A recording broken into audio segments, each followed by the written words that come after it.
working for you. Fox 2 News at 6 starts now.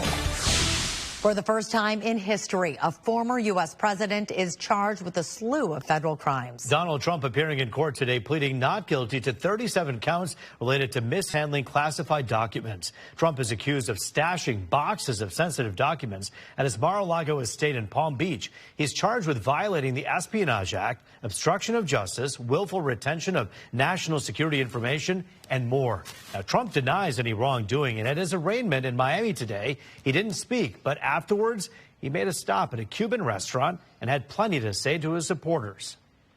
I think it's a rigged deal here. We have a rigged country. We have a country that's corrupt. We have a country that's got no borders. We have a country that's got nothing but problems. We're a nation in decline, and then they do this stuff. And you see where the people are. We love the people, and you see where they are. You see the crowds and everything else. We have a country that is in decline like never before, and we can't let it happen. I'm going to make a little speech tonight in Bedminster, and I hope you're going to be there.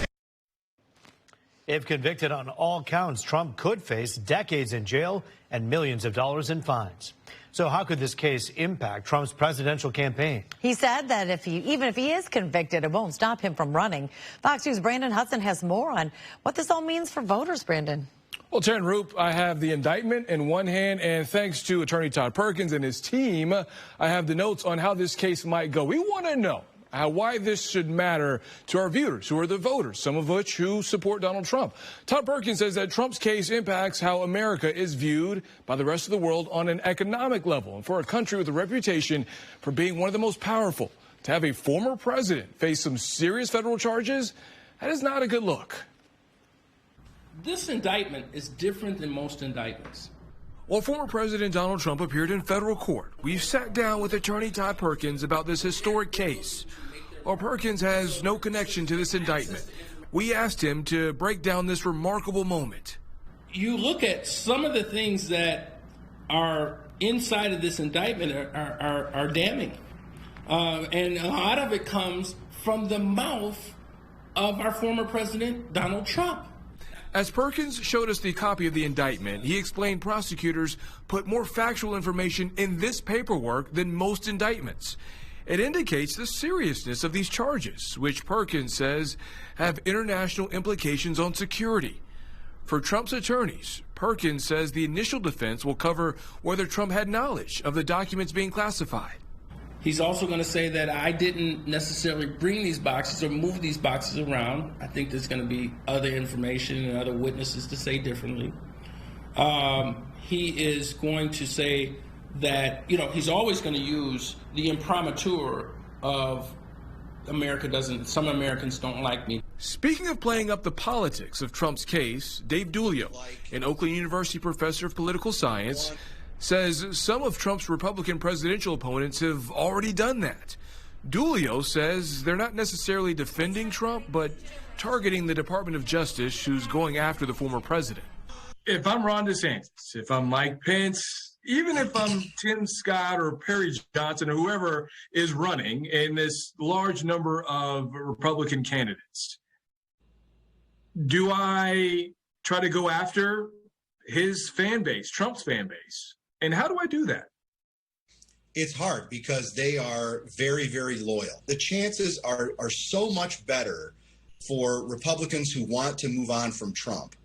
The chances are so much better if they have one alternative rather than 6 or 7, right? Because that's what's another thing that just plays right into his hands. It sounds like to me, to throw in a sports analogy here, when teams say we have 2 quarterbacks, you really have no quarterback. So for the Republican Party, they have 6 or 7 alternates. They really have no alternates.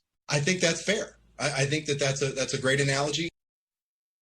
Swoop, Taryn, you talked about the charges. You talked about the potential penalties. I want you to take a look at this breakdown here. The penalties that Trump could face if he is convicted for counts 1 through 31, which are willful retention of national defense information. That is up to 10 years in prison.